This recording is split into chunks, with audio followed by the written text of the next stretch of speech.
Estimados y estimadas, muy buenas tardes. El presente video corresponde a la cápsula de resumen del módulo Modelos de Administración Pública, ¿ya?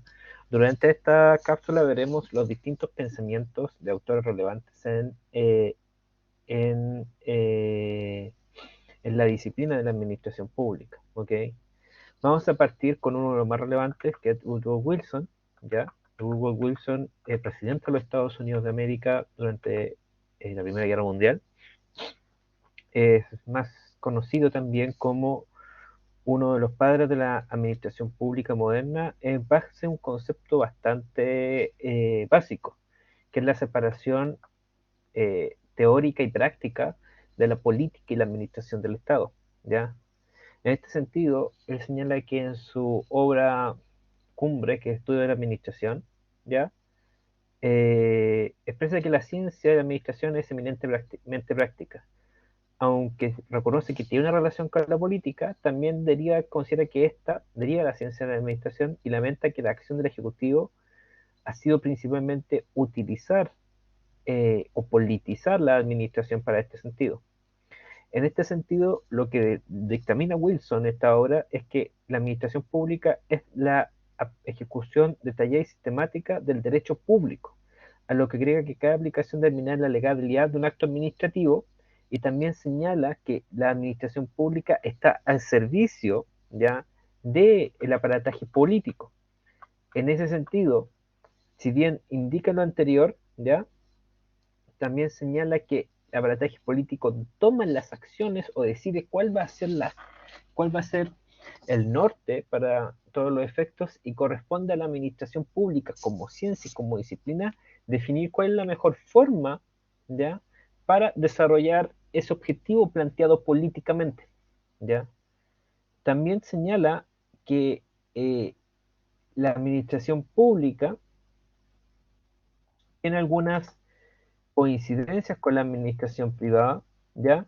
Pero indica que principalmente sus diferencias radican en la razón de ser. Mientras la administración pública radica en la vida en la sociedad de todos los seres humanos, la administración privada radica fundamentalmente en eh, el negocio o radica fundamentalmente en la generación de ganancias ya para un ente determinado. También señala que la ciencia de la administración pública propiamente tal surgió de la ciencia de la policía, ya como parte del cameralismo. O sea, en el fondo, la ciencia de la administración pública tiene sus orígenes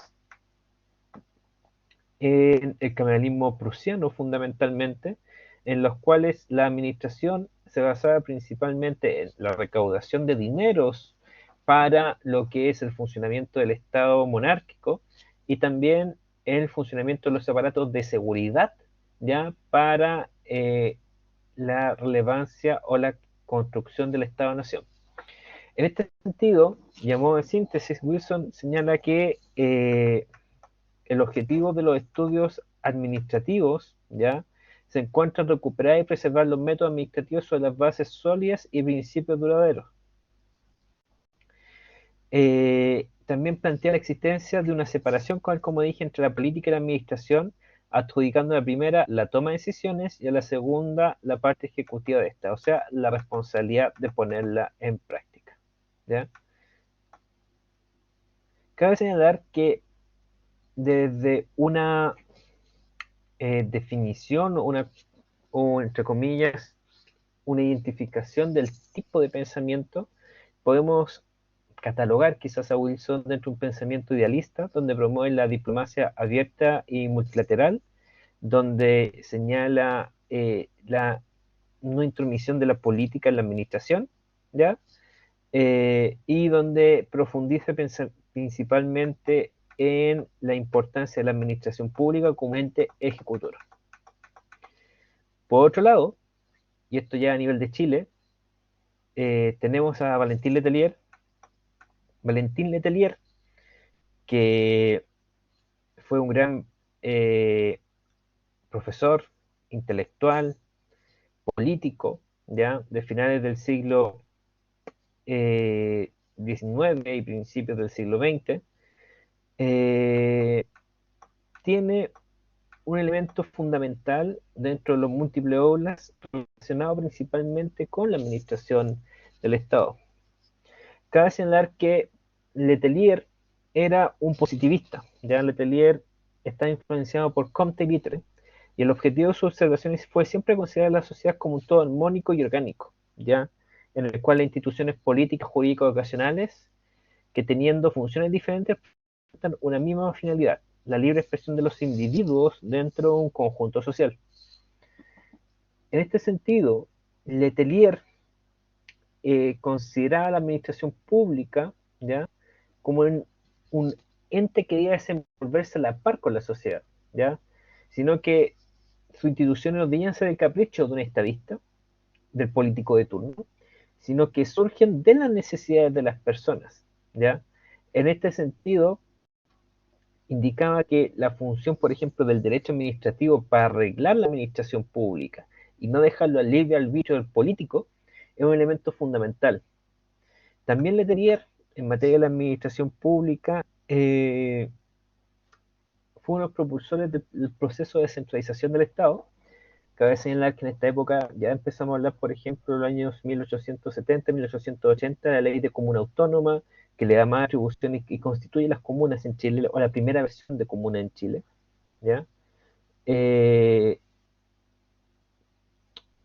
También, por otra parte, eh, señalaba como elemento fundamental para el desarrollo de la administración pública, ¿ya?, el reemplazo de un cambio de pensamiento.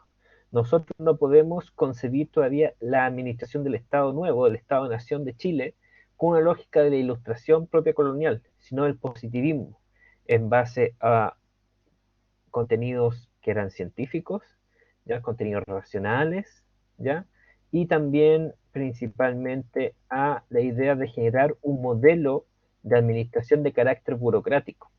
Ojo con esta idea, porque esta idea que viene de Max Weber, que también lo vamos a hablar en este video, da la semilla para asentar la administración pública nacional que actualmente conocemos, ¿ya?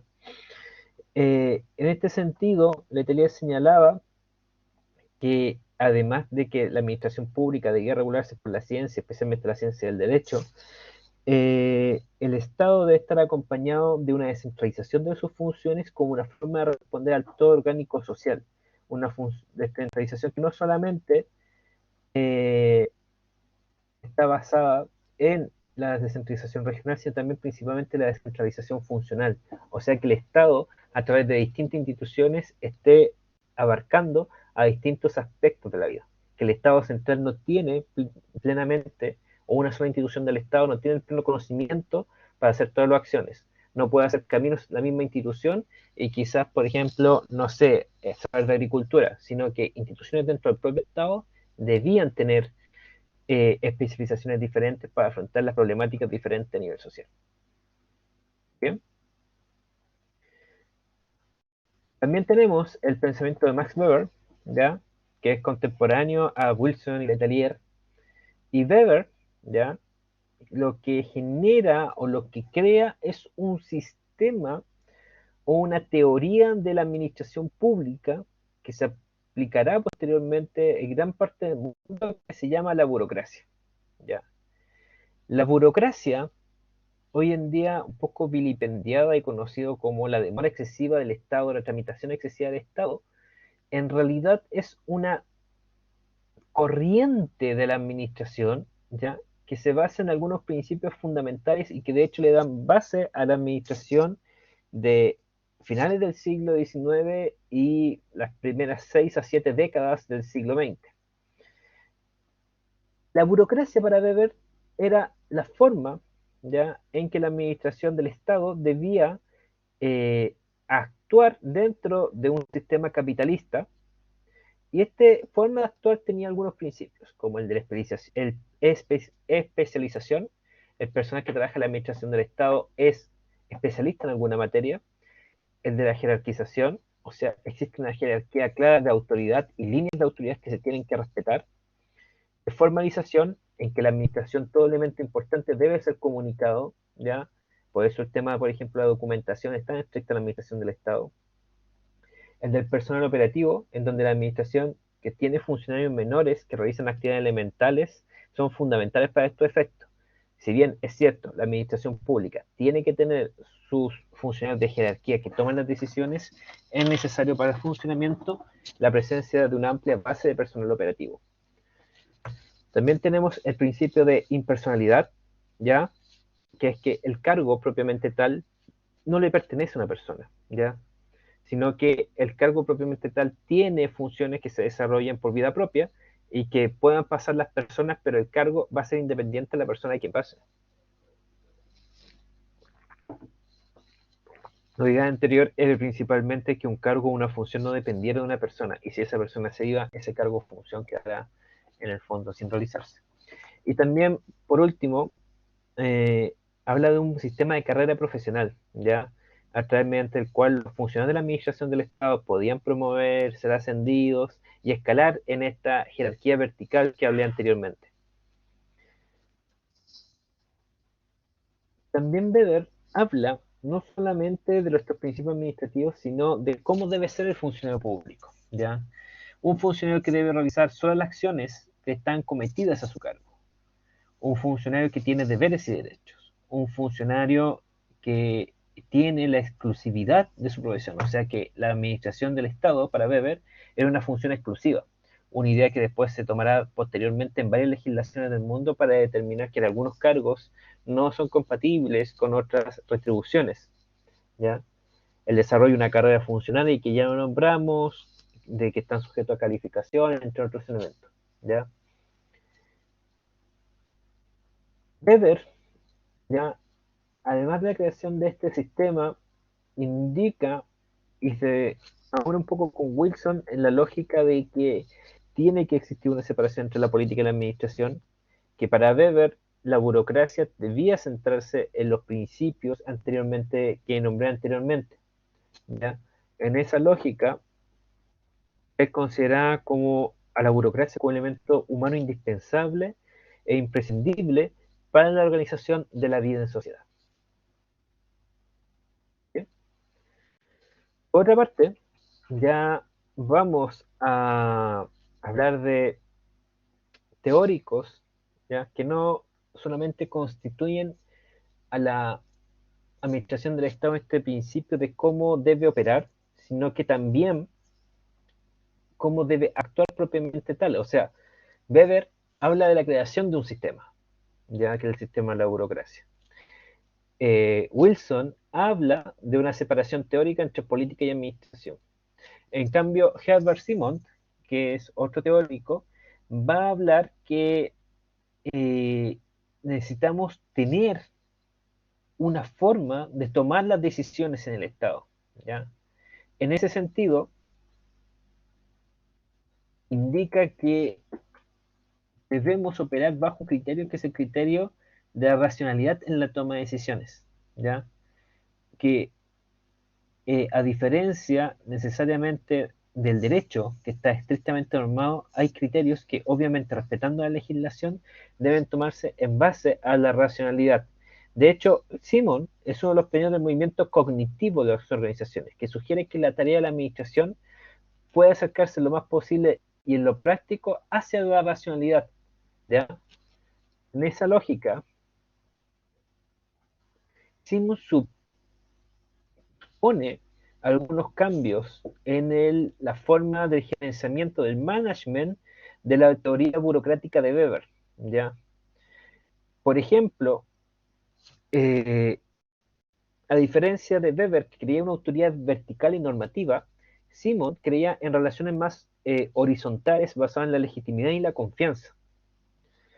A diferencia de Weber, que creía mucho más en el proceso, o sea, que las formas tienen que ser legales de hacer las cosas, Simon estaba centrada más en el producto, que tenemos que llegar con el objetivo cumplir con la meta, ¿ya? A diferencia de Weber, que crea en la jerarquía propiamente tal, Simon creía en relaciones de coordinación y cooperación entre los distintos organismos, ¿ya? De hecho, señalaba que si el individuo actúa racionalmente, este comportamiento racional en el uso de los recursos, en la toma de decisiones, en la selección de sobre qué elementos actuar y cuál no, podían extrapolarse a las organizaciones y ya es necesario hacerlo. Por otra parte, tenemos el pensamiento de don Robert Merton. Robert Merton, sociólogo él, a diferencia de Simon, que era, si no recuerdo, Simon era economista. Sí, Simon era un principalmente economista estadounidense, de hecho fue premio Nobel de Economía, por la teoría, estas teorías de elección y las teorías de decisiones sobre los criterios de racionalidad. Merton, que es un sociólogo, indicaba que las estructuras de funcionamiento en las organizaciones y también en la administración pública se basan en lógicas de jerarquía y poder, donde se definen roles específicos de acción sobre posiciones estratificadas que permitan ratificar y o recompensar, ¿ya? En esa lógica, si bien Merton es un crítico de la organización burocrática, a diferencia de Simon, cree en las jerarquías en el poder dentro de los roles de una organización. La obra de Merton se distingue por abordar la ciencia como una institución social estructurada sobre normas que caracterizan el comportamiento de los científicos en ejercicio de su profesión, ¿ya? Eh, Merton señala la necesidad, ¿ya?, de la existencia de una variable que es la mayor demanda de control.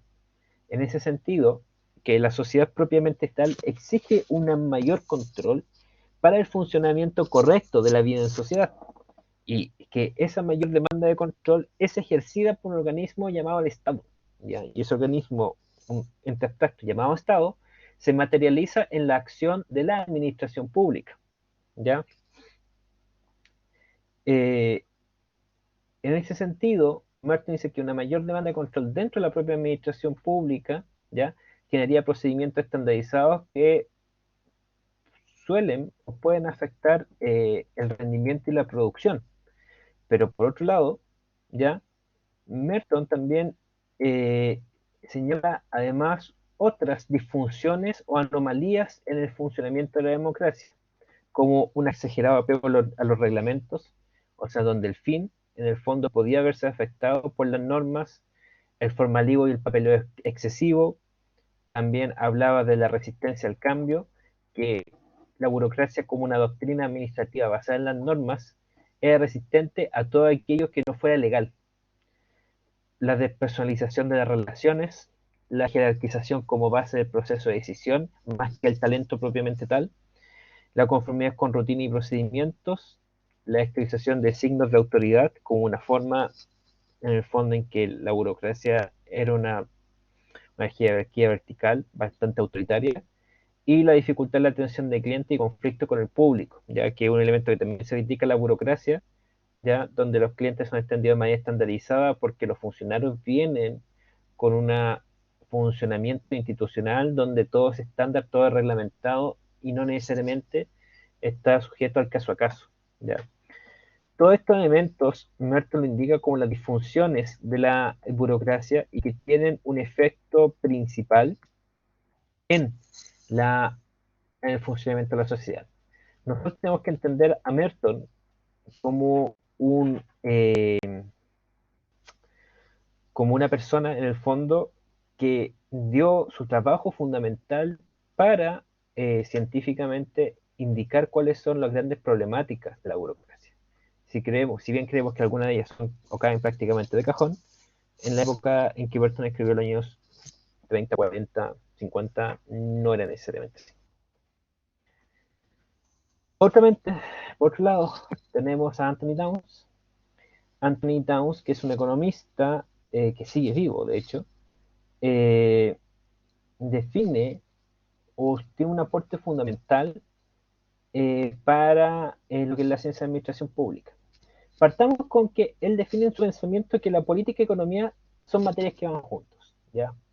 Para él, por ejemplo, evaluarlas por separado o separar la política, el funcionamiento económico, es un error que podría llevar inclusive a la destrucción de ambos. O sea, ahí en el fondo le pega un poco a lo que el pensamiento de Woodrow Wilson del principio del siglo. De hecho, para Downs dice que la motivación de los políticos es la búsqueda del poder y del cargo público, ¿ya? En este sentido, el autor establece varios planteamientos respecto a esta lógica de la relación política y administración o política y economía, ¿ya? En los cuales, por ejemplo, señala los políticos en el fondo van en busca, por ejemplo, de alcanzar el poder al menos costo posible, que los partidos políticos actúan como grupos de interés interesados, ¿no? Que son por fines filantrópicos o vocación idealista, eh, que en una democracia, para que pueda funcionar propiamente tal, eh, necesita la competencia de otro partido, ¿ya? Si no lleva a un colapso del sistema. Además de esto, un elemento importante que eh, indica Towns es la teoría de la elección racional o acción racional. En lo principal, esta corriente ya indica que las personas dentro de un conjunto de opciones tienen que elegir aquella que sea la más racional posible. Towns hace una crítica muy ferviente a los partidos políticos y al rol que cumplen estos dentro del funcionamiento del Estado. Su estudio se centró en el funcionamiento de esto y fue el pionero en aplicar criterios económicos al comportamiento electoral. Tenemos entonces un autor que adhiere a un principio de administración economicista, donde le critica el rol del Estado, donde señala que la administración debe ser manejada por criterios racionales y que en el fondo será la base de una teoría llamada nueva gestión pública, ¿ya? En este sentido, eh, Downs va a sentar desde un punto de vista de la ciencia económica y la economía política las bases de por qué la política propiamente tal destruye un poco el funcionamiento del Estado y la vida en sociedad. De hecho, posteriormente, esto se va a basar en algo que se llama nueva gestión pública y que va a empezar a desarrollar un conjunto de autores tales como el que vamos a ver a continuación, que se llama William Niskanen, ¿ya? Niskanen, que es un economista estadounidense, eh, principalmente conocido por ser el arquitecto del programa económico en los Estados Unidos en la época de los 80, de Ronald Reagan, ¿ya? Tiene una teoría bastante particular, que es la teoría de la elección pública. Niskanen, en base a la teoría de la elección pública, examina el comportamiento de los políticos y otros funcionarios gubernamentales y rechaza la noción tradicional de que estos agentes eran motivados por intereses altruistas, un poco la lógica de Down, y considera que seguían sus propios intereses como cualquier otro agente económico. Dentro también de la administración, su principal contribución fue la creación ya de un sistema que maximizaba el presupuesto público. ¿Ya? En este sentido, a través de Burocracia y Gobierno Representativo 1971, Niskanen genera una forma de decisión de cómo gastar los fondos del Estado, ¿ya? A través de una crítica a la burocracia clásica del crecimiento permanente del Estado, y Niskanen dice que principalmente la lógica tiene que ir por una reducción del Estado, ¿ya? Y que eso maximiza el rendimiento de los fondos del Estado y de una reducción del Estado, el Estado puede operar de una mejor manera. ¿Bien? También señala que para que el Estado pueda operar de alguna mejor manera, tienen que existir, por ejemplo, recompensas personales en los funcionarios del Estado, premios diferidos e incremento de libertad de acción. O sea, saltarse un poco las normas, ¿ya? E ir más que en la forma de hacer las cosas y de hacia el objetivo, que era lo fundamental para todos los efectos. Si bien Niskanen y la nueva gestión pública, junto con otros autores, se imponen en los años 70 y 80 y ganan la batalla política cultural con otras formas de administración pública. Esto no quiere decir que no existieran autores que pensaran diferentes. Uno de ellos es Fredrickson. Fredrickson, ¿ya? Crea un concepto llamado nueva administración pública, que se opone a la nueva gestión pública. No confundir, nueva administración pública y nueva gestión pública no son lo mismo. A diferencia de Niskanen, que estaba en base a la lógica de eficiencia y eficacia, maximizar, Fredrickson decía que la nueva administración pública se basaba en el criterio de la equidad social, ¿ya? Hacía hincapié en que la equidad en la capacidad de respuesta a las necesidades de los ciudadanos, ¿ya? Era la fortaleza y la razón de ser de la organización del Estado. Asimismo, le da un papel fundamental a la acción de los ciudadanos en relación con el Estado. Esto es la base, en el fondo, de los planteamientos de la participación ciudadana para la mejora de la administración del Estado.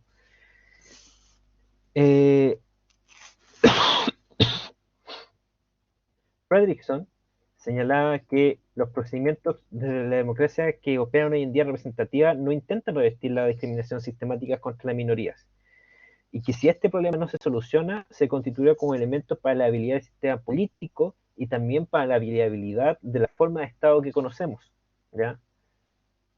En este sentido, Fredrickson se plantea como un referente contra la nueva gestión pública, pero lamentablemente, si bien sus planteamientos conviven todavía en los estados de bienestar europeos, las contingencias políticas evolucionaron que mayoría de Occidente, ¿ya? Y posteriormente Oriente, posterior a la caída del bloque soviético, y los socialismos reales, adhieren a lo que es el concepto de la nueva gestión pública.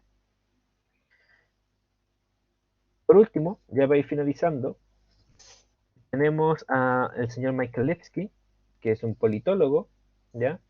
Y Lipsky ya posteriormente, fuera de este concepto de la batalla entre la nueva administración pública y la nueva gestión pública, donde la nueva gestión pública se impuso en los años 70, 80 y 90, Lipsky podemos situarlo en un paradigma de la administración postmoderna, la administración pública post caída del muro, ¿ya? Post caída de esta lucha entre la administración cercana al socialismo y la administración pública capitalista, ¿ya?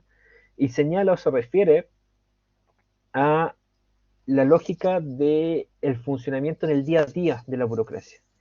De hecho, Lipsky crea un concepto que es bastante interesante, que se llama la burocracia callejera, que es que la administración del Estado, propiamente tal, tiene una gran cantidad de trabajadores que interactúan diariamente con los ciudadanos y que en el fondo tienen un nivel de discrecionalidad sustancial en la ejecución de su trabajo.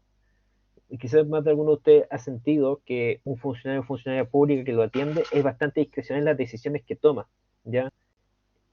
En este sentido, Lipkin describe a los burócratas callejeros como el rostro humano de la política y de la administración del Estado, y que el funcionamiento de la administración burocrática o la administración del Estado tiene que centrarse en ese punto, más que en los sistemas, más que en financiamiento, etcétera, tiene que centrarse en la relación con las personas en el día a día como una forma de generar la viabilidad del funcionamiento de la administración pública, ¿ya? En este sentido, la tesis principal de Lipsky es que las decisiones del burócrata de higiene ya no son tan evidentes, ya que son aplicaciones mecánicas y a veces es necesario encontrar estrategias para salir de ellas. En este sentido, el concepto de burocracia callejera, que fue acuñado por Lipsky en 1969, está enfocado en conceptualizar en que las decisiones de los burócratas de nivel callejero eh, tienen que estar centradas en convertirse efectivamente en políticas públicas o convertirse en una atención suficiente para que las personas eh, puedan sentirse una buena relación con la administración, y que ese elemento es fundamental para el funcionamiento del servicio público a nivel nacional e internacional. Eso, yo lo que hice, chicos, chicas, fue un breve resumen. El material es bastante largo esta semana. Ya, por favor, les pido leerlo. Les pido ver esta cápsula. Por mi parte, yo me despido. En caso de cualquier duda o consulta, recuerden que tenemos el foro y también tenemos el correo electrónico. Cuídense, que estén bien. Hasta luego.